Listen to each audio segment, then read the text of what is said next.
Hello, Lynette here.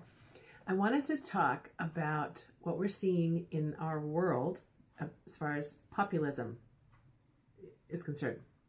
We are seeing various demonstrations and riots and protests all around the globe that are all related to each other. They're all the same thing.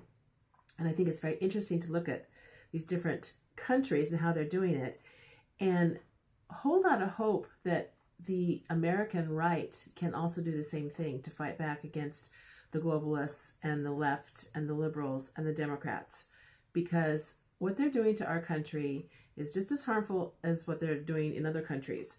Ottawa, which is the capital of Canada, is having a huge demonstration today because of Trudeau is going to sign, or has signed. I thought he had signed it, but if they're protesting, it makes me wonder if he hasn't actually signed it yet. The Global Migration Pact, the UN Global Migration Pact, which is so evil, it's just awful. And of course, we have the Paris Yellow Vests. Actually, the marches are happening all over France. And the police today have arrested 300 people. It was a little smaller in number, about 8,000 marchers, but still very serious. And Macron is he's not listening. He doesn't give a rat's ass about his people. He's such an elitist. He's such a, he ran on this lie that he was going to be of the people and he was going to do what the little guy wanted and he was going to take care of everybody. And he's the guy who went to the best universities and comes from serious money in his family, and his connections are way, way up there in the elite wealthy. And for some reason, the French bought into it and didn't vote in Marine Le Pen, who was the conservative person who said that she was going to stop migration. And so anyway, the French kind of got what they deserved, and now they're sorry for it. And I feel bad for them because, of course, Americans have been fooled before, too. Look what happened with Obama. So we have to just hope for the best. Germany has protests all the time, and I think they just kind of don't get covered anymore. But their country has changed so much, and they are fighting desperately. They got rid of Merkel, had to step down as the head of her party, the Christian Democrats. She's still the chancellor, and she is until 2021. And everything I could find pretty much said that was not going to change. The younger woman who took her place as head of the party is just Merkel 2.0, apparently. They're closely united and tied together in their philosophy. And so that governmentally doesn't look very good as far as the country claiming back their sovereignty. And she's so closely in bed with the EU. Germany has had 2 million immigrants since 2015 have come in. And they've mostly been Muslim, from Muslim countries. And they have 2.8 million non-citizen Muslims in their country. That's a lot. And that's why there's so many mosques and there's so much violence and there's so many towns that you can't go into because they're, Islamabad. It's really bad. And the Germans have to do something. They have to have a bigger, bolder uprising. And I bring up all this because, well, of course, and then we also have the British march tomorrow, the Brexit march. And this is part of the same thing. This is part of the British people who wanted to take back their country and take it away from the globalists in the EU and take back their borders and set up their own immigration laws and standards. And they have an opportunity to do this if they can get Brexit back the way it's supposed to be. So this march is supposed to be tomorrow. Tommy Robinson, who's a bit of a radical, has urged his followers to be very good, very well behaved.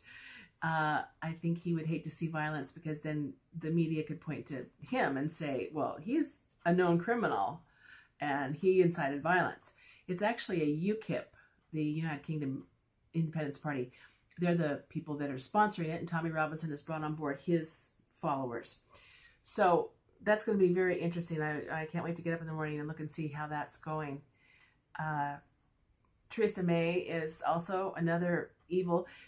I feel sorry for Angela Merkel. If you watch this woman, she's such a pudding. And I saw somebody from her government saying that it's not that she's a strong person and she's done all this wonderful stuff. It's that she was the person in place at the time to let events and history wash over her. And I that's how I view her. I don't see raw ambition in her when I watch her speak. Theresa May, I think, is truly an evil person. She is so hard and so ambitious and so uncaring about the normal person and stubborn. I heard her called stubborn by several of her people in her country that knew her well when I was looking at some newscasts. And she's just dug her heels in that this is the only thing that this version of her deal to the EU is the only thing that's going to work. And that's it. No conversation. So this march tomorrow will be very interesting. And then the vote happens on Tuesday for her Brexit deal. I've spoken that before. But the point of all this is, what does this show to Americans? What does this say to us Trump supporters, us conservatives, people on the right?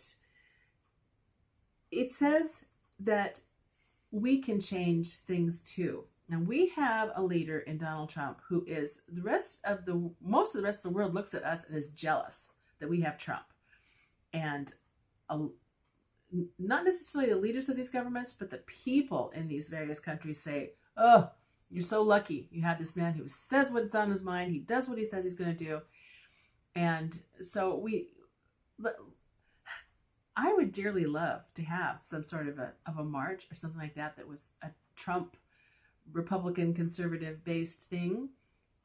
I live in Seattle, so I don't see it happening anytime soon, but I would travel to another state to do one if I heard about one, because Americans kind of sit back, and the left likes to march against global warming and women's rights and all these stupid imaginary made up things. But people that want to say, no, we're going to take back our borders. I wish there were marches that were going on for this immigration thing happening down in California and Texas for the border. We need to be making our voices known. We need to be speaking out more in a protest fashion. And we can do it. We know how to do it. But we've been so beaten down by the left, calling us names and racist and bigots and Islamophobes and all these other things.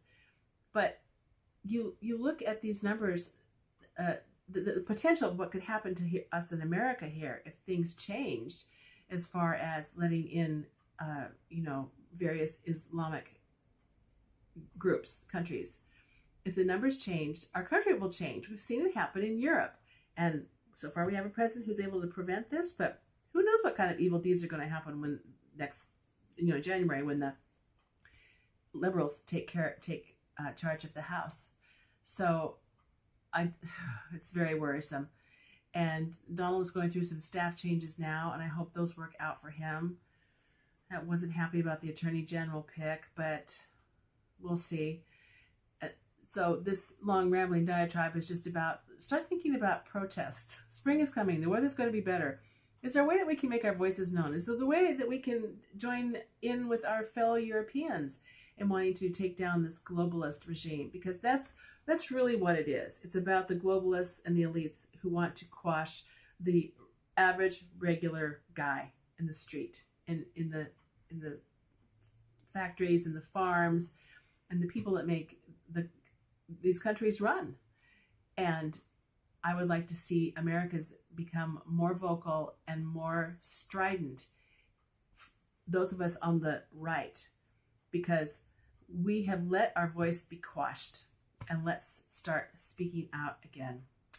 Thanks for watching. Bye-bye.